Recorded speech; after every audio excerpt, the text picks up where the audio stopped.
then what's your favorite Latin chocolate? Oh boy, oh boy.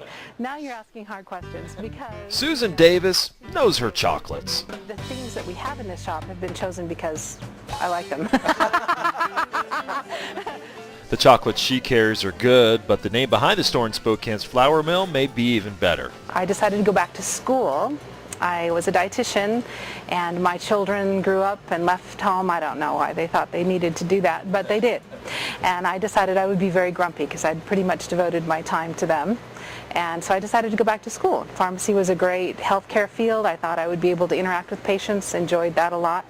So I went back to school to take all my prerequisites because chemistry doesn't last for 10 years. You know, they make you do that all again. So in organic chemistry, it's best to study in groups, and it's also best to study with chocolate. So we brought chocolate to the study groups and teased each other about who was going to open the chocolate pharmacy because, you know, that pretty much cures all the ills of the world anyway. So I came home one day and said I would like to open a chocolate pharmacy. And an apothecary is an old-time pharmacist. Some of her best chocolates are from South America, including Colombia and Venezuela. Why put the Latino chocolates in your store? It's a natural fit. Chocolate beans, the best in the world, are commonly known to come from Venezuela. So, and the Mayans were the first recorded peoples that used cocoa beans as currency, as drink, as food for the gods. That's where that whole phrase came from. So South America is kind of the birthplace of a lot of the, well, really all chocolate products that we have today. So I have a lot of favorites. So I usually ask you to ask me something within, like you say Latin chocolates. I can answer that question. Okay, what's your favorite Latin chocolate? Well, currently I really like the Santander line. They come from Colombia and have a nice whole range of products from dark to milk chocolates, which fit most palates, and they have some coffee added, some passion fruit, sometimes pineapple, some kind of unique things from that area. The Chocolate Apothecary is more than just hard candy. They also have Latin drinking chocolates, including the Spicy Mayan and the Abuela, which means grandmother in Spanish. Spicy Maya and Abuela, the ones that we carry here in the store, are made by a company called Chihuahua, and they're based out of Ensenada, California. But they're by two brothers who grew up in South America.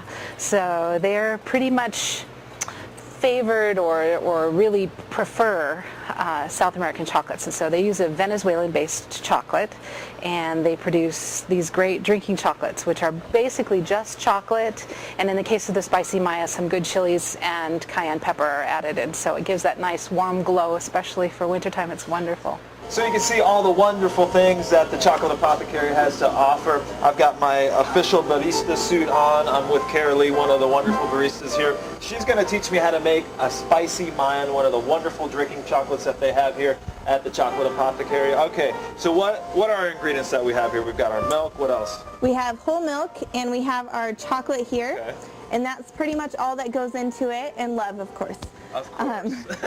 You can't have chocolate without love. No. That kind of brings it out. It does. It makes it just that much better. Tell us about this chocolate a little bit. There's cayenne and pasilla chilies ground up in there, and there's also what makes the chocolate so rich and thick and creamy is that it has whole chocolate pieces in it that are melted down in the milk, giving it that rich flavor. So this is the real deal. This is not your fake chocolate. So when when you come here, I mean, you're going to taste the chocolate. Yeah, you're getting the good stuff. All right, so at this point, we dump it in.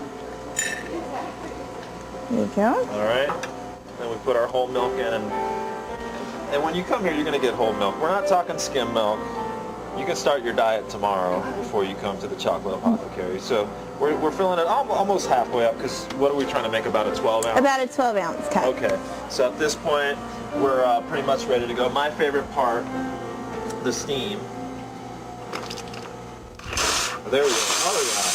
Like a all right. Okay.